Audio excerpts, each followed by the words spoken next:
Welcome to the Health Fix podcast, where health junkies get their weekly fix of tips, tools, and techniques to have limitless energy, sharp minds, and fit physiques for life. Hey, health junkies. On this episode of the Health Fix podcast, I'm interviewing Ashley Wynn-Grimes. She is a nurse and the founder of Cannabis Nursing Solutions. She's the author of a book called Stigmatized and the children's book, Asa's Medicine. Now, Ashley has an interesting story in terms of how she came to work with cannabis.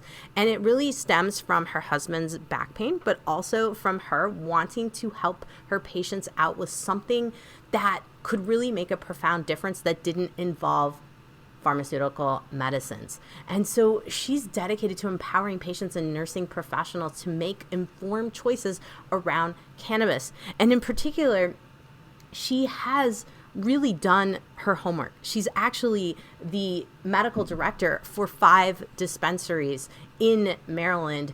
And she really cares about the quality of the cannabis, but also how one is using it. And what she's kind of thought, much like me, is that unfortunately you walk into a cannabis dispensary and it's all about the experience, the high, all these things. And unfortunately, we're missing the boat when it comes to the benefits of the endocannabinoid system on our health and how we can use it to our benefit to feel better without the high. So Ashley and I go into detail about the endocannabinoid system in this one, but we also talk candidly about finding someone that can help you. And the reason I really wanted to bring her on is because I find it highly important to find someone that can guide you, not just someone that'll give you a card in 10 minutes, someone that can guide you in the use of cannabis to actually get you results. Because the endocannabinoid system is very synonymous with your vagus nerve, your fight or flight nervous system. And unfortunately, we have the stigma that if you use cannabis, you are a druggie. You're going to become addicted to all kinds of things. It's a gateway drug. And really, the reality is that it can be extremely useful and you don't have to be all about the high, the THC.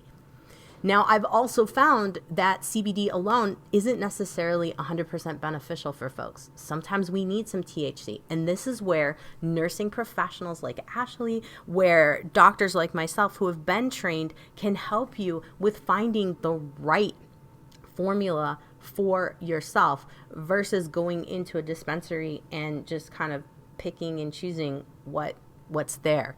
So I want you guys to be open-minded going into this podcast, thinking about how cannabis is an herb. It's herbal medicine, much like a lot of the medicines out there. It has constituents, so components to it that are similar to lavender, other herbal things like essential oils, things that are in those. So I want you to think of it more as the herbal medicine in it versus the high in it, and be open to thinking that, you know what? It is possible that we can use this medicine responsibly to help out with one of the most common issues out there, anxiety, mental health stuff. It's crazy. And also, I guess the second most common is gut issues because your brain really lives in your gut. That's your first brain, and your brain is your second brain. So anyway, let's introduce you to Ashley Wynn-Grimes. Hey there, health junkies. Welcome to another episode of the Health Fix. I have Ashley Wynn-Grimes on, and we're going to be talking about something I haven't talked a lot about on the podcast. We're going to be talking a little bit about cannabis, but we're also going to be talking about nurses because she is a nurse. She is she's been in the game a long time. Let's put it that way. She's a veteran. And so in that case, she's got a lot of street cred. So we're going to be talking nurses help, nurses, give a nurse a hug kind of thing today. But we're also going to be talking a lot about how we can really help promote the cannabis concept with children, but also adults. So, Ashley, welcome to Health Fix podcast. Hey, thank you for having me. So, of course, we got to just jump right in and be like, goodness, you've been a nurse for a while. What was your first gig? What was your first nursing job right out the gate? Med surge. Oh. I got stuck in that trap. They said as soon as you graduate, you should go into med surge because that's what nurses do so they can get all the skills, and that's what you do. So that's what I did. Man, And likely in that time, you saw a lot of people who were quite sick, didn't Yeah. have a lot of, resources other than pharmaceutical meds. And then, of course, surgery was that end point. Is that what got you starting to think about cannabis patient care, or did it come a little bit later on in your career? A lot later on, actually. So I've been a nurse for 14 years and I did all the traditional things. I was totally against like cannabis. It was definitely your gateway drug. It was your brain on drugs, everything that was preached to me in, marketing and advertisement. And as I started working through my career, for me, I was very goal oriented. So it was, how do I become a charge nurse? How do I become a preceptor? Okay, well, this isn't satisfying me. Let me get my master's degree in nursing education. Okay, that didn't really take me where I want to go. All right, well, let me get this leadership gig. All right, well, that was fun, but no, not for me. And then, oh, wow, I'm in corporate for a 14 hospital system, made the six-figure goal. Wow, yay.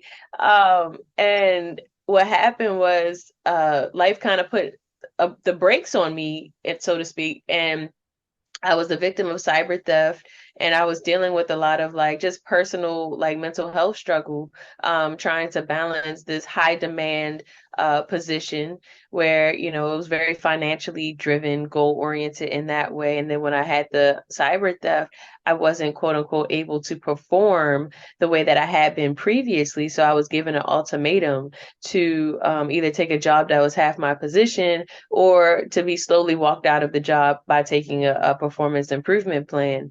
And so during that time, for me, no offense to my doctor friends, but I don't want to go see a doctor. As a nurse, like I see enough of you.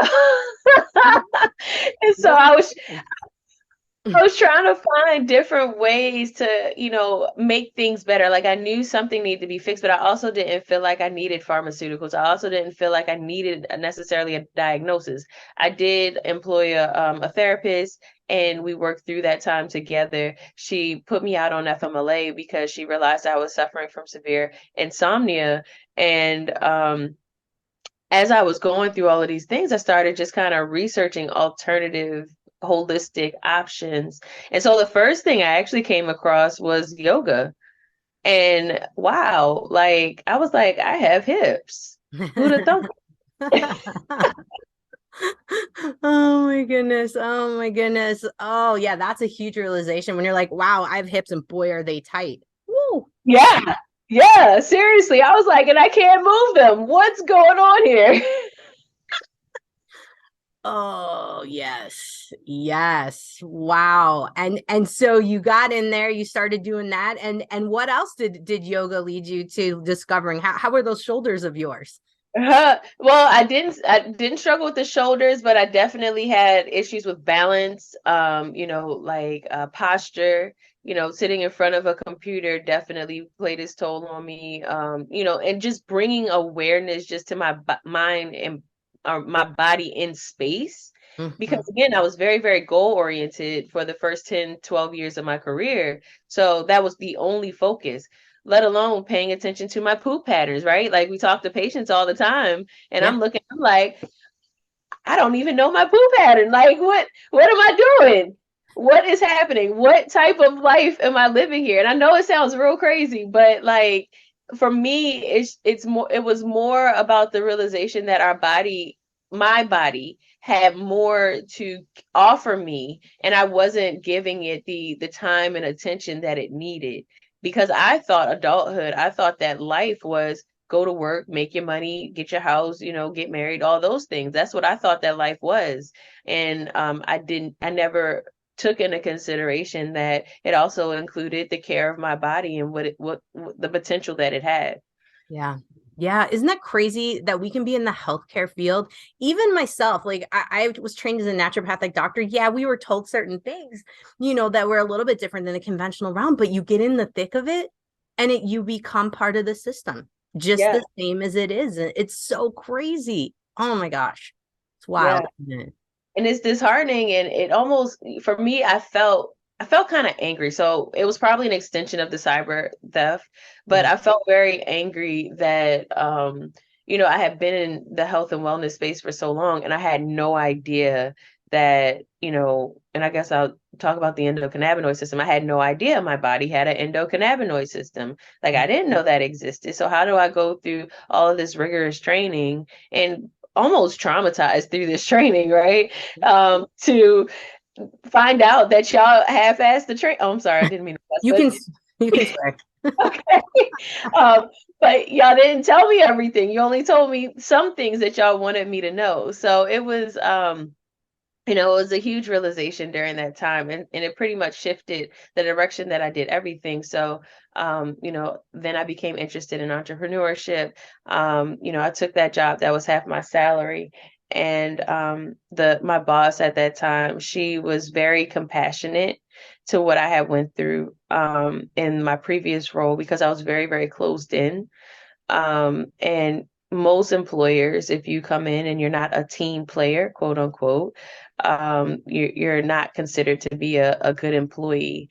And she was very compassionate in that I did my work, and she couldn't ask me to like have, chit chat conversation, because I just wasn't in a space to do it. And so during that time, I did all the research on cannabis, cannabinoid medicine. I built the training course that still exists today, which was a side hustle. Like, hey y'all, I want to tell y'all about this medicine. Did y'all know there's an endocannabinoid system? And that's kind of what took me down this journey. Wow. Wow. I mean, I got to give it to you, because to go down this, against the let's put it this way, the standard of everything, because I too was kind of brainwashed in the whole, like, it's a gateway drug, oh, you start doing the weed, you're gonna, go all into heroin, and next thing's fentanyl, it's just like, it's all over for you. And you and I have a similar story with the insomnia. It took me till I had 2 years of struggling with not sleeping till I was like, okay, I'm trying this cannabis stuff to see, if it will work for me. And sure enough, it did. I would love to hear a little bit about how you started to work with cannabis and how you started to integrate it to help you with sleep. Because I think a lot of people, let's put it this way, think about it, but what they envision is all of the flash that you go into the dispensaries and you see these like fancy gummies, and you can get your cookie this one and your gummy that one. Let's talk about reality in terms of med dosing and things of that nature. How did you start dosing yourself? What did you work with after you researched? So I actually started with my husband. So he was actually my first patient, and he suffered from severe back pain. So another issue during that time was that he was out of work, and because he some I don't even remember now, but it was something happened that hurt his back, and he had to get out of work. He was a diesel mechanic, and so we were like, and he was already a consumer. And I was like, okay, like I know all this stuff. Let's work with me. He was resistant. He's like, nah, I got this. And I'm like, no, no, no. Seriously, let's work on this. Let's do a 48-hour cleanse. Let's like start from scratch. Let's try all the methods of consumption. Let's micro dose you up into a therapeutic dose. Let's do all of those things. He was not very open to edibles at that time. He is still a smoker and prefers that method. But just bringing awareness to like all the different ways you can. So you can consume it. So here's the thing. Each method of consumption has a different onset and duration time, and and it affects how it interacts in the body. So smoking has a very short onset and duration time. So for more acute issues throughout the day, like if you're gonna vape or if you're gonna smoke, and you're suffering from like an acute flare up of some sort of pain, that would be a good option, right? But to manage it, similar to how we do Oxycontin and oxycodone, you do the long term versus the short term. So a longer term option could be a transdermal, it could be a edible, it could be a suppository, and they stay in the body like the max amount of time, 12 hours. And so being aware of the onset and duration time is really important. for being able to determine what method works best. So for sleep, for example, I would most likely tell a person to try an edible because it stays in your body for 8 to 12 hours, and you'll most likely get the most amount of sleep throughout the night. Mm-hmm. The other thing to think about is the cannabinoid and terpene profiles that also plays a part in it. So cannabinoids are, everybody's familiar with THC, the thing that's gonna, get you on fentanyl. Um, Get you uh, high. Yep. right. But then alternatively, everybody loves CBD, right? And so they're both cannabinoids found in the cannabis sativa plant. But there are also over 100 other cannabinoids. Some of them we know a lot about, some of them we don't know as much about. But ultimately, all of those cannabinoids play a part in how they affect the body. So when it comes to pain, generally we want equal parts CBD and THC. And, most people get decent relief from that. So if it's 2 milligrams of THC, it would also be 2 milligrams of CBD. They do have products that, have them combined, but then certain states don't have access to a wider range of products. So sometimes you have to kind of makeshift your own, dosage. Um, what else? And then the terpenes also play a part in it. I personally think that that's probably the biggest impact. Like it's most telling of how it'll affect your body.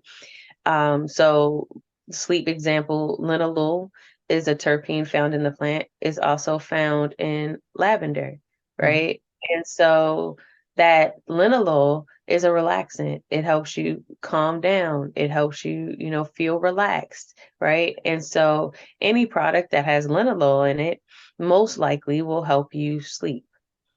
And so being able to identify the profile of the plant and be like proactive about how you choose what products you're going to use is key to it.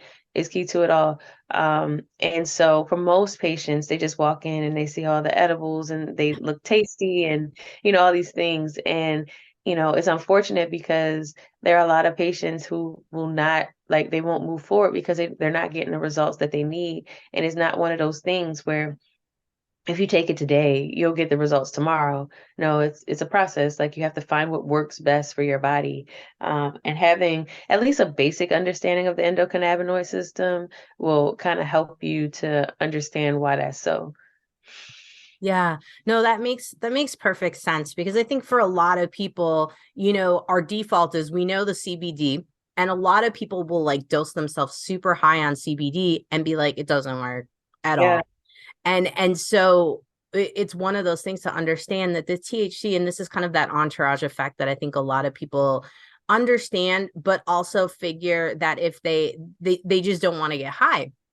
And Yeah. this is where professionals like you come in to kind of help folks to go, okay, what can we do to get you the effect you need, but not have this complete stoned out, what we see in the movies kind of effect going on. So say someone's listening to this right now and they're like, Ashley, I know nothing about the endocannabinoid system at all. What would we tell them? I would say let's give them basics, but also like resources that you can direct them to that you have, or perhaps other things that you would do in terms of getting started. Yeah, so I don't have any specific resources off the top of my head, but I would do, there's a lot of studies out now, Mm-hmm. um, and what is it called? The Med Journal, like just typical medical journals. So I would just start by typing in the endocannabinoid system. I always tell patients to, when they're engaging with doctors or healthcare professionals about it, and they may be getting some resistance, just tell your professional, your healthcare professional, look up the endocannabinoid system and any research that's available to them on their med journals. But generally, the endocannabinoid system is a neuroreceptor system. So you have your receptor pockets, and then you have the cannabinoids that bind to it. Our bodies make its own cannabinoids that bind to this system. Most people's endocannabinoid system is, functioning, and the sole purpose is to achieve homeostasis. So it's the master regulator of all other systems in the body. If that's out of whack, other areas of your body will be out of whack. So, for example, sleep, your gastrointestinal system, other areas in the body. Mm-hmm. And so what the cannabis plant does is pretty much like replace or add cannabinoids, introduces outside cannabinoids into the body to bind to that receptor system. And so for people who are suffering from some sort of chronic condition with specific symptoms and things of that nature, that's why we see relief, because essentially those cannabinoids are binding to the system, and it's facilitating homeostasis, or helping to achieve the best version of homeostasis. I will say this too. There are other ways to optimize the endocannabinoid system. So it doesn't have to necessarily be external cannabinoids. We can jumpstart the internal cannabinoids if for whatever reason they are deficient. And we can do that through different foods. There are terpenes in food sources. There are terpenes in certain smells that we see regularly, like oils and all of that, like linalool, lavender, those go together. And exercise is a huge thing. Meditation, huge thing. Acupuncture, all of those things that we see in holistic medicine also support the endocannabinoid system.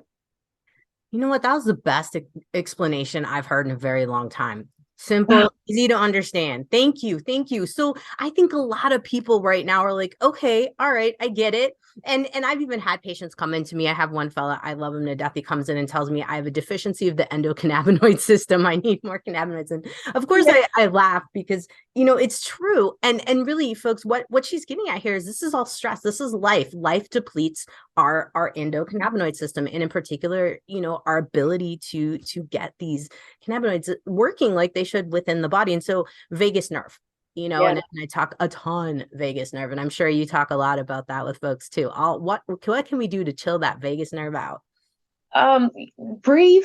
That's good. Yep. I think to be honest with you, I feel like, I won't say it like that. I feel like most people do not breathe. Yeah, it's true. Like, the amount of time we spend, like even having conversation like this, like taking intentional breath is something that could help support your overall health and wellness, right? I think even in yoga, breath work is a huge component of it, right? So if I had to say anything, it would just be take some time to breathe and do it 2, 3, 4, 10, 20 times a day, right? And I think that people will see over time a big difference in just how they feel about themselves, more refreshed, a little less stressed, right? Because it brings attention back into your body. Because remember, I started off talking about my own journey, and really this journey started with awareness of self. Mm-hmm. And so how can you bring awareness back to yourself is the first step. And I think the key to that is breathing. Yeah. Hands down, breathing is so huge. And it's funny because let's put it this way, the healthcare model doesn't set us up for breathing. We're running from one thing to the next to the next. And this is why I find, you know, I have so many nurses in my practice, and a lot of them will come after their shifts for acupuncture. And literally they're like, I'm just here for my nap. Just put the needles in, shut the door, come back in an hour. I'm good.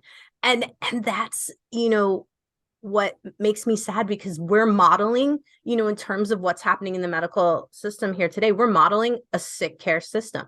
Mm-hmm. We're not even taking care of ourselves. And so for you to bring this up with the breathing and really working on helping folks to understand the endocannabinoid system, and that it's not all just about getting high, it's about really serving a deficiency that our system has. This is good stuff. So tell us a little bit about, you know, what your program a little bit. I know you said it's still out there today, but I know that you're also kind of working with nurses and helping nurses kind of understand the system and educating that way. What can some folks be looking at in terms of, okay, I know that I need to work on finding that right ratio of balance. What would they start with? Like you said, different types of methods. So the smoking versus the transdermal versus suppository. How would it be best for them to go into a dispensary and find one of the not medicals? I don't know what they're called, but there's someone on there that deals with the medical cards. Do you know what those people are called?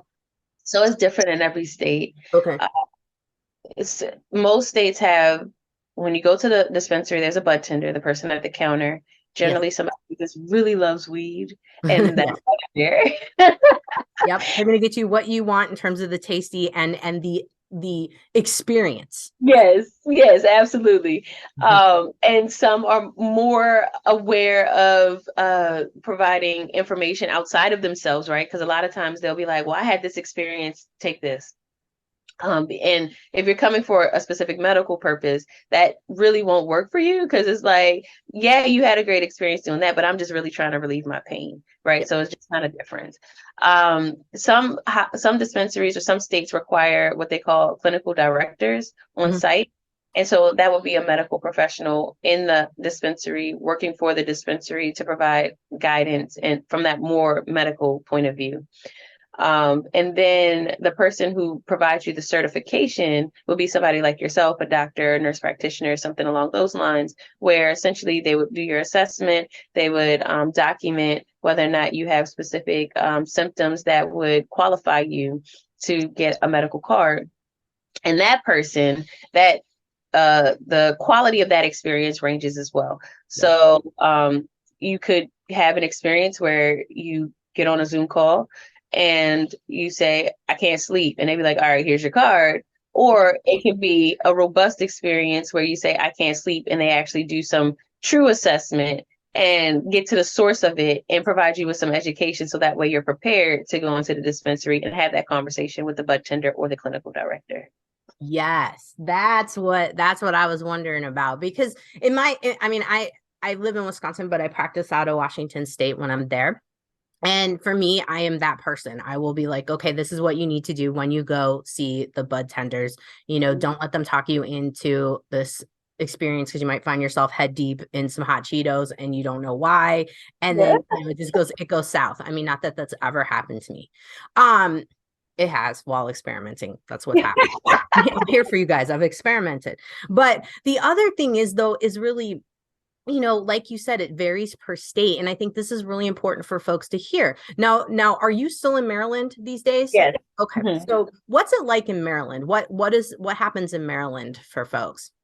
So in Maryland, we have the certifier, and I think there are a few that I've met that give that robust experience I was describing, but for the most part, it's kind of turned into like a mill almost, like an assembly line setup for those really big ones that I've seen out there. Come get your card, 10 minutes in, 10 minutes out. When you go to the dispensaries, I've met some really, really good quality dispensaries that like really cherish the medical component of it, really support it. And then I've gone to other dispensaries where they're like, yeah, all we got is this one tincture and all this flower here, and they're like 50% THC. And you're like, oh wow, okay. So that happens. But Maryland did require that all dispensaries have what's called a clinical director. Um, and those clinical directors are supposed to be accessible throughout the day. So if a patient comes in and has a question, they should be able to access and reach that clinical director to help support their journey, their products. Ask for some most symptom help with symptomatology. So that's what the model looks like today. I think for me, just from a healthcare perspective, I'm losing my words now, but a healthcare perspective, like I really do appreciate a solid process and consistency for the patient experience. And so I think that's where the deficit is here, is that the experience ranges and varies depending on what doctor you go to, a dispensary you go to, a clinical director you see. What bud tender you happen to meet that day, and and there's a lot of different information going out there and it's not consistent. And so and I will say this too, I don't believe that most people in the cannabis industry as it is today see the more like outside of the flower, right? They don't really see the other aspects of it. They're not really looking at it from the whole person perspective. And so I am totally anti let's fix a human Mhm. and let's help a human achieve the highest version of wellness. And I don't see that as much in healthcare, and I don't see that in cannabis. So Yeah. It's unfortunate, but yes, I mean, you walk into any of them, I mean, it's all about the high, sadly. yeah. And it does make me sad. And this is why I think a lot of people, we still have that stigmatism around this, because I think a lot of people aren't aware that there are doctors who are trained Mm-hmm. specifically and have taken courses much like, and nurses who have taken courses much like your own, that really do understand this. Now, do you have a website that has a list of folks who have taken your training, or how can folks find out, who's been trained versus who hasn't been trained? Do you have a resource for that? Well, because there's no true certification out Yeah. there, no, it's it's no real qualification. So there are people who have taken my training course specifically, and I'll say this too, there's a lot of people who have taken my training course and didn't do anything with the information. They Yeah. didn't, yeah, like the stigma was just too much for them to bear as well. So they are knowledgeable, but they don't let people know that they're knowledgeable. So that's an unfortunate thing. And then I've seen in other areas where people are, in general, there are a lot of nurses out here that have a lot of information that are doing this thing, but have just been overwhelmed with the aspect of doing something independent of a hospital, doing something independent of what we're familiar with. And so while I'd like to say there are at least a few hundred people across the US nurses wise that are skilled and understand this plant, I would like to say maybe half of them are actually practicing and working within the space to to help support patients that way. Yeah. No, it's, I mean, it's still there. It's absolutely, that stigmatism is still there. And which is great why that you have this book called Stigmatized. And guys, we'll get into the book in a second. Before we go there, I do want to talk a little bit about the children's book and the children's aspect of things, because I think it's really important, because a lot of parents, I mean, we've heard stories of parents driving, across state lines to get their kids Charlotte's Web. I think that was kind of like a big one for years. So tell us a little bit about how you went into working with children's medicine with the endocannabinoid system, and how you got here today with your book. Yeah, so I don't actually work with children. I Okay.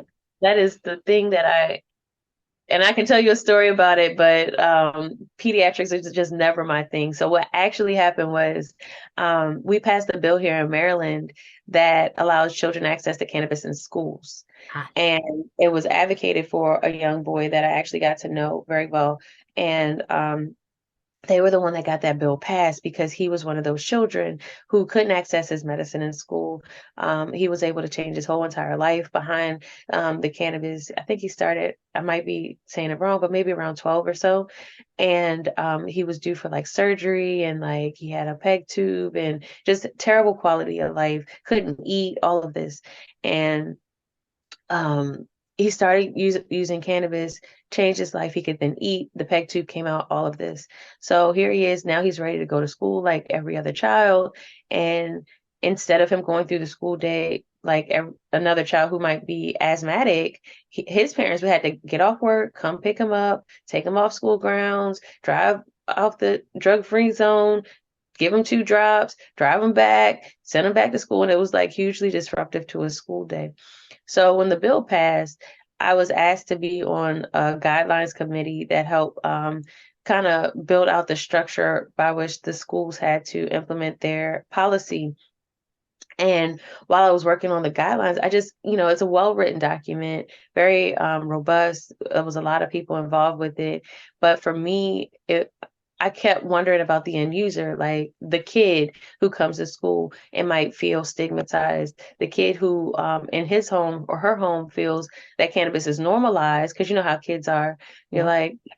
like you tell them this is normal, this is okay, this is your medicine. You go to school, you yell it to the rooftops, and now some other kid is like, well, my mom told me that cannabis is bad, right? Yep. And so, what does that look like for this child? And then knowing that teachers aren't informed and educated, knowing that most nurses aren't informed and educated when they should be advocates for the child when they do run into those type of situations. So the book actually kind of walks through, in my mind, what it should look like when something like that happens and occurs for children who happen to be a cannabis patient. Okay. Okay. I mean, huge stuff there just in general, just starting the conversation around it, because I think for a lot of schools and a lot of teachers too, I mean, it's the same thing. I think anybody that's living today has had some sort of concept of the stigmatism in one way or other, just based on programming, like you said, our programming from growing up, family members, whatever's happened. Now, I do want to be able to say the book properly. Is it ASA's medicine? You said it right. Most people don't say it right. Yes. Did it. Yeah, I've seen a couple. I've had a couple kiddos come through my practice over the years that have had the same name. So that's my only luck right there. I think just for some reason it was a popular name in Washington. So okay, Asa's Medicine, guys, that's her children's book that she has there. Now, of course, folks are probably wondering, like, Ashley, how do we get in touch with you? How do we find you? How do we get some information from you? So let's share with folks. We've got your book, Stigmatized, but we also have Asa's Medicine. What else can folks do to connect with you? They can come follow me on Instagram, Cannabis Nursing Solutions, or you can come to my website. I hear that's outdated. Like people don't actually like websites anymore. I think it's half and half. I think they check you out on Instagram. They want to see, what she's up to. And then if they like it, I think they pop over eventually. And if they're our age, I think when you're a little bit, 30 plus, you still kind of gravitate towards it. I don't know. All right. Well, I got it. It's there available. It's www.cannabisnursingsolutions.com. All right. Perfect. Well, Ashley, thank you so much for coming on, telling us a little bit about your story, but also really helping promote the safe use of cannabis, the medical use of cannabis here, and really just shedding some light for folks who are wondering what to do. Perhaps it's something, they've been dabbling in for a bit and haven't quite found the solution. So here we are, sharing some info for folks. Plus, for nurses, we got to give those nurses some love, and sharing it there. So thank you so much for coming on. I really appreciate it. Thank you. I appreciate this too. Hey, fellow health junkie, thanks for listening to the Health Fix podcast. If you enjoyed tuning in, please help support me to get the word out about the podcast. Subscribe, rate, and review, and just get that word out. Thanks again for listening.